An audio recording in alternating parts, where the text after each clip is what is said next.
Hello, everybody, and welcome to Pocket Coach. Today, we are going to cover an experiment called Understand Team Complexities. Let me go ahead and start that timer. Okay, so the problem we're trying to solve with Understand Team Complexity is that different teams face different complexities. And we need to understand what those are because the complexities could dramatically change which experiments your team might want to try out. So all agile teams are all about trying experiments. This whole library is all about trying out experiments to accelerate your agility. So your complexity factors could actually guide that. Hypothesis. If we make sure that everyone on the team understands and agrees to our complexities, we'll all be in the same mind space to design experiments. If people aren't thinking about that, they might be thinking of experiments that worked on old projects or old teams they used to be on that don't necessarily apply now. Time frame. This is a 15-minute experiment, and halfway through, we're going to show you 8 complexities, and that after 4 of them, you can decide, do I really need to learn of these, or are these helping, or ooh, these are exciting, let's keep going. Okay, so but it's a very fast experiment to learn them and decide what your team looks like. Typical outcomes is that you will design better experiments because you're going to use your complexities to guide those. And skill growth, you have listened to the 8 complexities and applied them to your own team by saying, which ones do I have? Where am I on the spectrum? All right, so with no further ado, let's get into it. So this diagram here comes from old DAD, Discipline Agile Delivery. Now, DAD is still around and very relevant, but this was an old slide of theirs. I don't think they use it anymore, but I love it. So I'm going to go ahead and talk to it. So these are the 8 complexity factors a team might have. And here's the idea. Think about these like like an indicator. If you're on the far left, basic Agile works. But if you go to the far right, you might need to choose new experiments to stay Agile. Okay, so we go through these one by one, and you ask for my team, where am I on the spectrum? So for team size, am I under 10 or am I at thousands or somewhere in between? And you mark it. And so when you're done, every one of these has a little red line, and that's your team complexities. And that will dictate your experiments or help you to select better experiments. No one dictates anything in Agile, right? Okay, so under 10 developers, you can do core Agile. But if you have thousands, now you might want to look at SAFe or DAD or LESS or Scrum of Scrums, right? All those different scaling methodologies. Lots of great experiments there.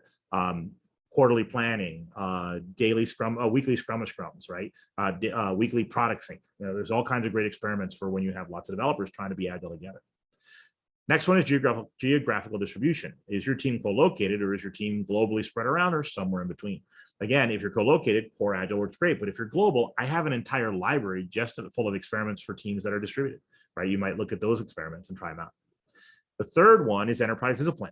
Are you able to focus on one product? And it says project focus. This is old school. Product focus is really easy. You have one product you focus on, or are you supposed to focus on a whole enterprise? In which case, maybe we need more commonality between teams. So in Agile, we want people to just find their own way. But if the whole enterprise has to work together, we lose transparency if we do that. And we lose the fungibility, the ability to move back and forth relevant to what you're working on. We lose that.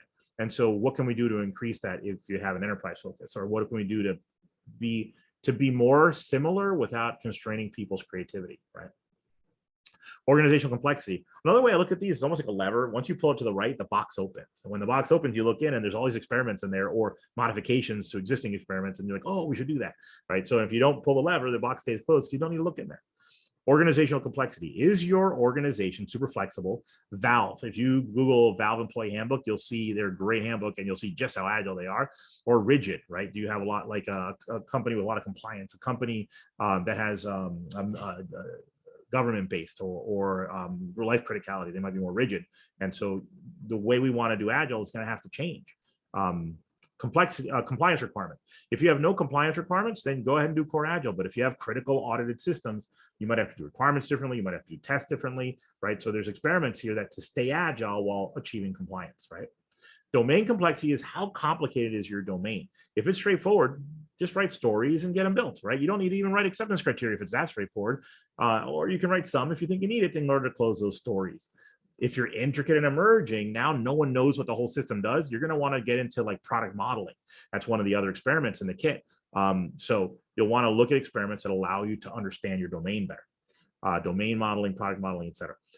Organizational distribution. Is your organization do you have partners and other people outside the company working with you? Well, if it's all very collaborative, then you can keep doing Agile the way it is. But if there's a lot of contracts and deliverables on an SOW, you're contractual, you're going to want to change your experiments. There are a whole collection of experiments around Agile statements of work, Agile SOWs. So you might look at those.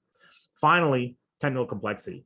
In this particular one, either your system is super homogeneous and simple, straightforward, not a lot of architectural complexity, or nope, there's lots of heterogeneity, lots of different technologies, and there's legacy systems. And so now we need to figure out how to get our hands around all that technical complexity. There's a whole school of architectural experiments that you can try. All these experiments are in the libraries within Pocket Coach. And this here is a great way for the team to all recognize and acknowledge how complex they are or are not. And that because of those complexities, sometimes we have to try other experiments to stay agile while respecting our complexities. So that's it. That is the team complexity experiment. My name is Anthony Crane for Pocket Coach, and I hope you enjoyed this video.